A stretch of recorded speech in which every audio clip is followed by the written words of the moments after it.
Buenos días, profesor y compañeros. Somos el grupo 5 de biología y hoy le vamos a presentar el tema de la fecundación, embarazo y parto. La fecundación. La fecundación es la unión del óvulo y el espermatozoide para que se pueda producir un embarazo. En la especie humana, la fecundación es interna, es decir, tiene lugar en el interior del cuerpo de la mujer, en concreto en las trompas de falopio. La fecundación es la fusión de los gametos masculino y femenino, es decir, el espermatozoide y el óvulo, de manera que se restablece la dotación cromosómica normal del ser humano. Para que pueda ocurrir el fenómeno de la fecundación, el hombre debe eyacular en el interior de la vagina de la mujer. Finalmente, solo un espermatozoide interaccionará con el óvulo y tendrá lugar la fecundación del embrión. Una vez que los espermatozoides llegan a la trompa de falopio, después del coito, solamente podrán encontrarse con el óvulo si la mujer se encuentra en sus días fértiles y ha habido ovulación. Las etapas de la fecundación natural. Aunque el proceso de unión entre óvulo y espermatozoide pueda parecer muy sencillo, lo cierto es que deben darse varios mecanismos y cambios en ambos gametos para que pueda ocurrir la fecundación.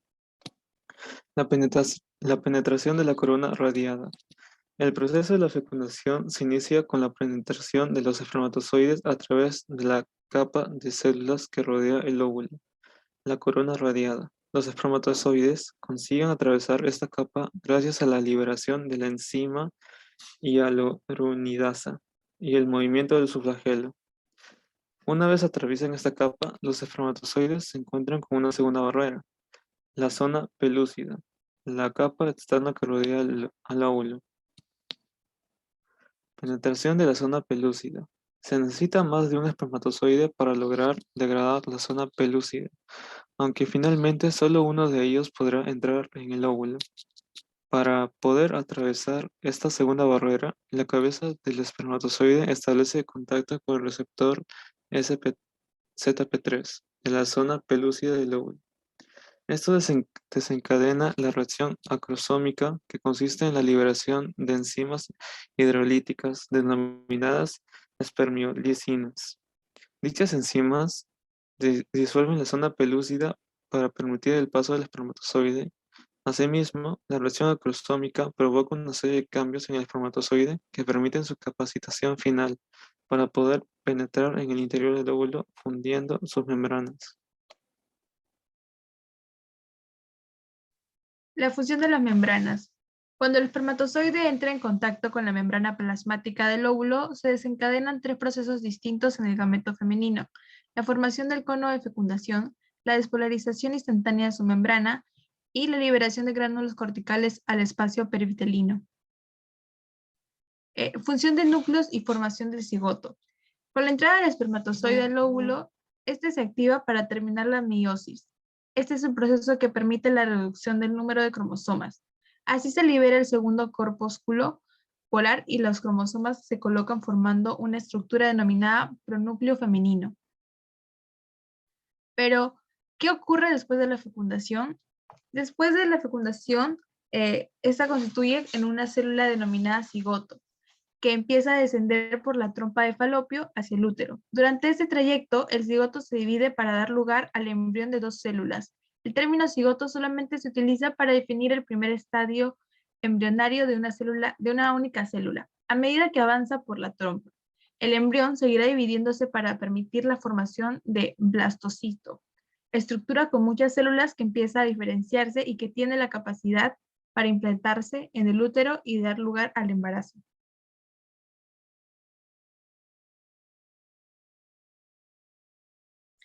El embarazo. El embarazo es el estado fisiológico de una mujer que comienza con la concepción del feto y continúa con el desarrollo fetal hasta el momento del parto. Este periodo se divide en 40 semanas y dura 280 días aproximadamente. Aún así, en condiciones especiales, el parto puede tener lugar antes del término previsto, conocido como parto prematuro, o después de dicho término. Fases del embarazo. Los embarazos se datan desde el primer día de la última regla y se calcula la fecha probable del parto 40 semanas más tarde. El embarazo también lo dividimos por trimestres, porque cada uno de ellos tiene sus connotaciones diferentes. Primer trimestre, semana 1 a la 12. Los acontecimientos que conducen a un embarazo comienzan con la concepción, en la cual un espermatozoide penetra un óvulo. Luego el óvulo fertilizado, denominado cigoto, viaja a través de las trompas de falopio de la mujer hasta el útero, en donde se implanta la pared uterina. El cigoto está formado por un conjunto de células que luego forman el feto y la placenta. La placenta conecta a la madre con el feto y le proporciona nutrientes y oxígeno al feto.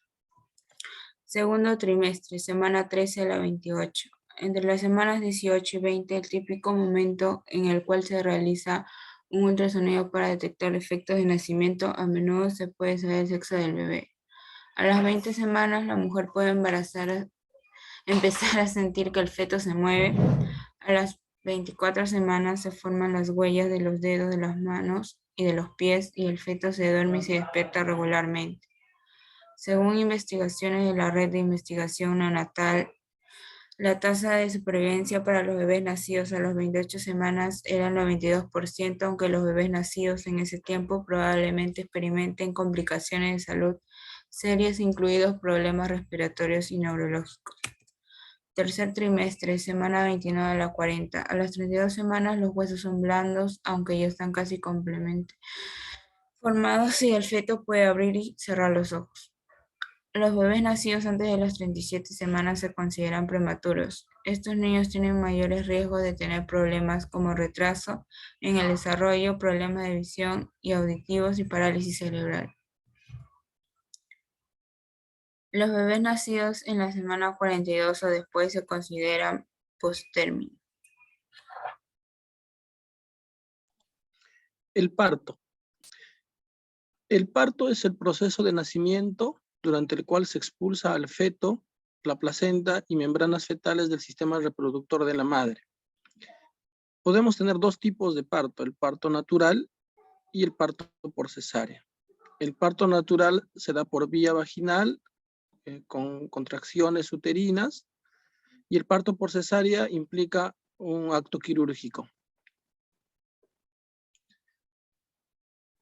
Al proceso de expulsión del feto y de las membranas se llama trabajo de parto. Esto es una secuencia de contracciones uterinas involuntarias que originan la dilatación del cuello, la expulsión del feto y la placenta del útero.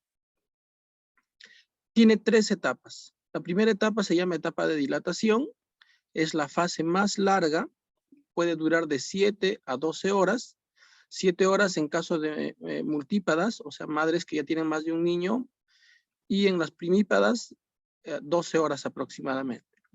Se produce la dilatación del cuello uterino hasta llegar a 10 centímetros. Acá en el gráfico se puede ver cómo se da. Este es el cuello uterino, la cervix, que se llama cervix o cuello uterino, y esto empieza a borrarse, haciendo una dilatación primero de 1 centímetro, sigue habiendo una dilatación 5 centímetros hasta llegar a 10 centímetros y prácticamente el cervix o el cuello uterino se ha borrado.